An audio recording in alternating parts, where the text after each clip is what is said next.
love books on this show, and I'm going to ask you now to share with our viewers who are all over the world the books that you've read, 3 books at least that have shaped the way you look at the world. So one book that I've read that has shaped the way that I think about the world is called The Art of Community: 7 Principles for Belonging.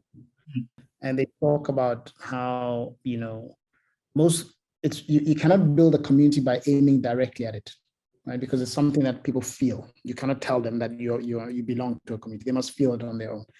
And it describes the 7 things that you can do to maximize the likelihood of a community emerging. You can aim at those 7 things directly, but you cannot, and you can only hope that when they come together, people will feel the community. So that's one thing. It shapes a lot of the way I think about building a community of leaders and talent that we're creating through the African Leadership Group. Another book that I've read is called Scaling Up Excellence. And it's written by these Stanford professors who look at how, because the big fear with scale is that quality will drop. People say, oh, if it gets big, then systems will not work. But what they find is actually that there's a certain group of companies who, when they scale, the opposite happens. The quality actually gets better. The bigger they get, the better it gets. And so he finds that there are ultimately 3 things that these companies do very well. Number 1, they get, above all else, they scale the culture. Right? It's not about the technology, there's people, it's about culture. How can you scale the culture? If you do that, then the quality gets better. The second thing they do well is they empower the front lines. They really push decision-making down to the person who's dealing with the customer and let them run, because they have the most information to make the best decision for the customer. And then the final thing they do is they drive continuous learning. They're always learning what's working, what's not working, and they drive those innovations throughout the whole organization. The final book I'll talk about is a book called The Advantage. And this is a book by Leon Ciani, who talks about, and I wish I'd read this book many, many years ago. It gave me a lot more,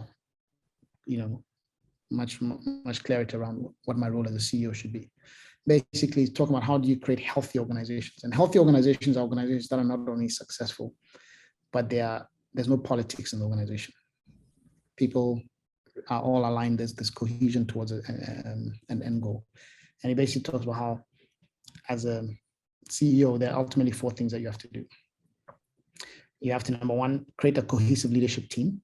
That's a very strong team, small, but that's cohesive, that has trust and vulnerability, and that can have conflict with each other, right? Healthy conflict, so that decisions can be best. The second thing you have to do is you have to create clarity around the direction you're going. The third thing you have to do is you have to over-communicate clarity, right?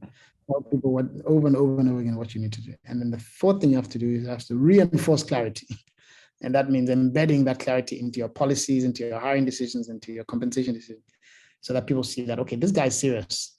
This is really what he wants us to do. It affects my bonus. It affects it's part of my performance review. It's all these things. It's part of the policies in the organization. So if you do those 4 things, you're going to have a healthy organization and a successful organization. And that has shaped a lot of my thinking.